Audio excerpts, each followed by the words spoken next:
Hello everyone, you're welcome to today's lecture.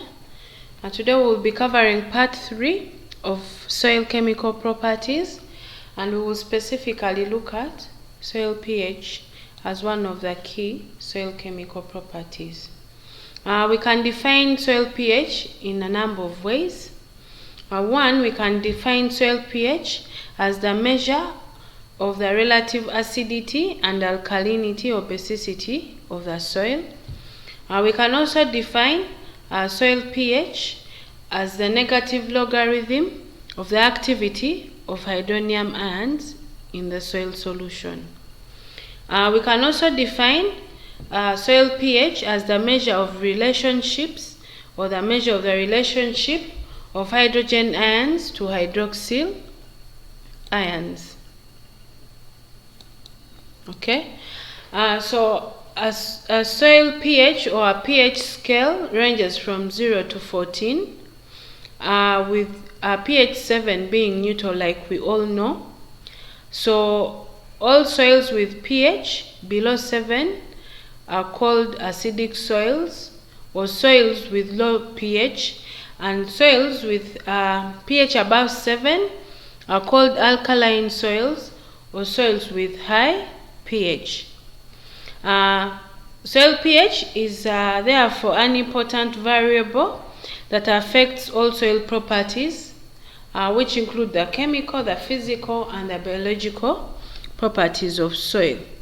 For example, for biological properties, the presence of given soil microorganisms within the soil will always be affected by the pH, mainly because certain species might not be able to survive in either high pH or in low pH.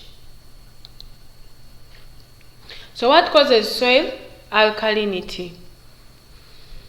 One, weathering of rocks, especially rocks with silicate, aluminosilicate, and carbonate minerals. Two, addition of silicate, aluminosilicate, and carbonate minerals to the soil by deposition. This deposition is mainly as a result of having eroded materials from a given area and deposition in that particular area. Okay, so if we have erosion from an area with a high composition of these particular minerals, it will lead to increase in alkalinity in the place where the deposition has taken place.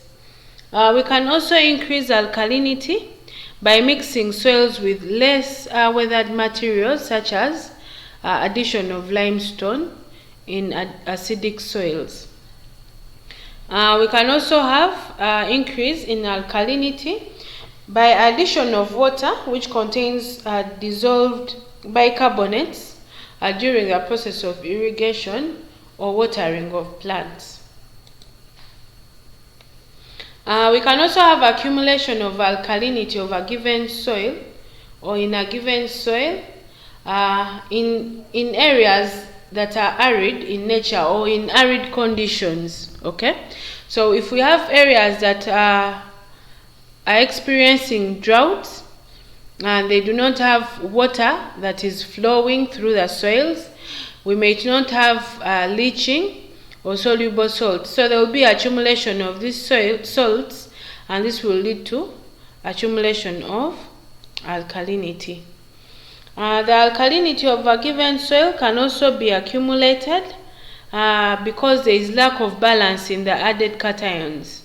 Okay, so for example, if we have addition of a large amount of sodium in an alkaline soil, there will be a tendency of inducing dissolution of calcium carbonate, which will end up increasing the soil pH.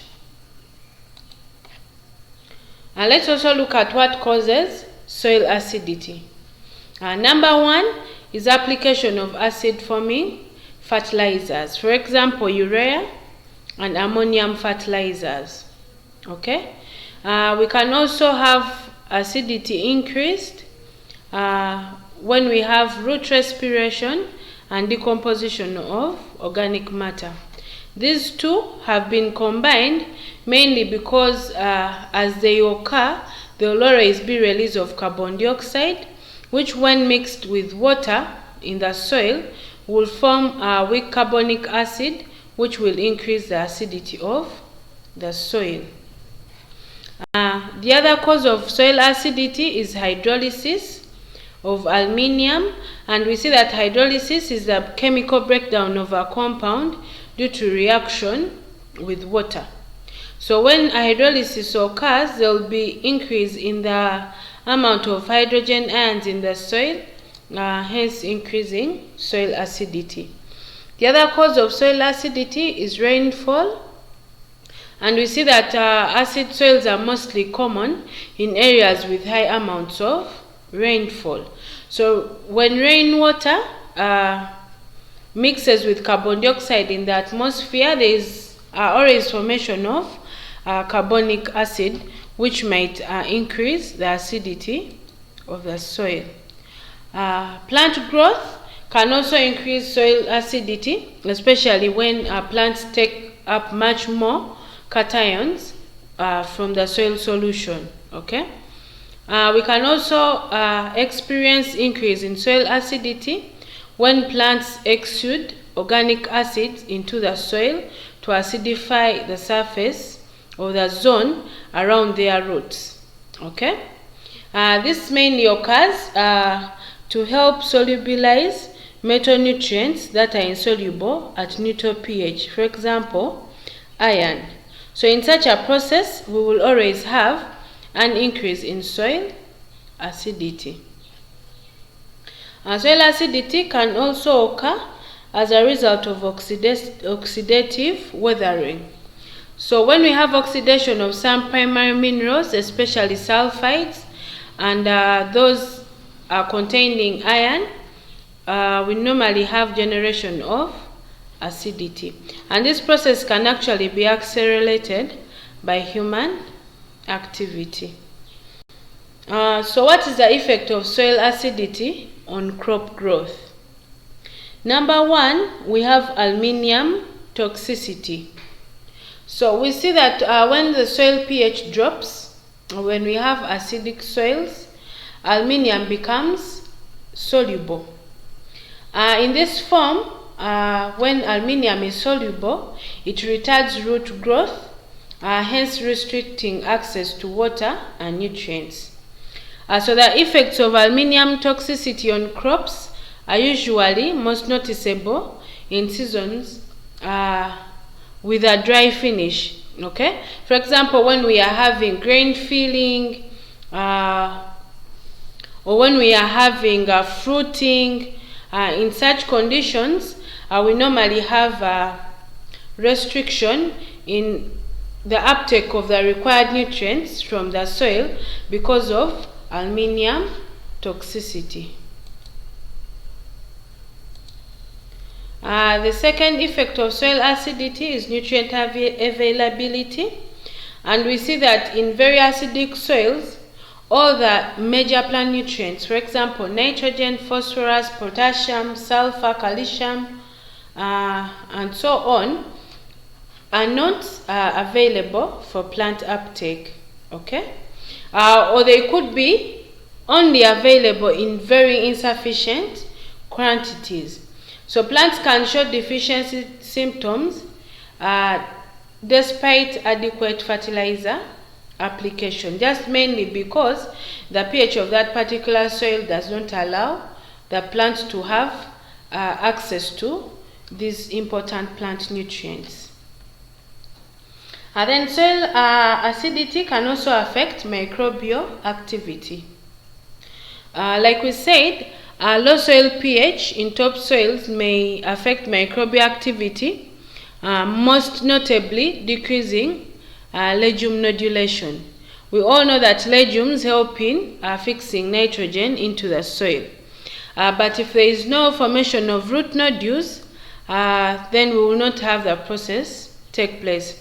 So when the soils are highly acidic, most of these important microorganisms will not be able to survive in that particular soil, environment. Okay. We also see that rhizobia bacteria are greatly reduced in acidic soil. So they may not only be reduced, but they actually may not be even able to survive at all. The other effect of soil acidity on crop growth is what we call hydrogen toxicity. Okay, so we see that proton stress can also limit plant growth. So the proton pump or the hydrogen ion pump of the plasmalemma of the root cells works to maintain a near neutral pH of the cytoplasm. Okay, so when there is a high activity of the proton or the hydrogen ions in the external growth media or in the soil, there may be a very low or lack of capacity of the soil to maintain the cytoplasmic pH, and this will definitely lead to lack of growth. So we see that growth will normally shut down during a certain condition similar to this. Okay. Then we also have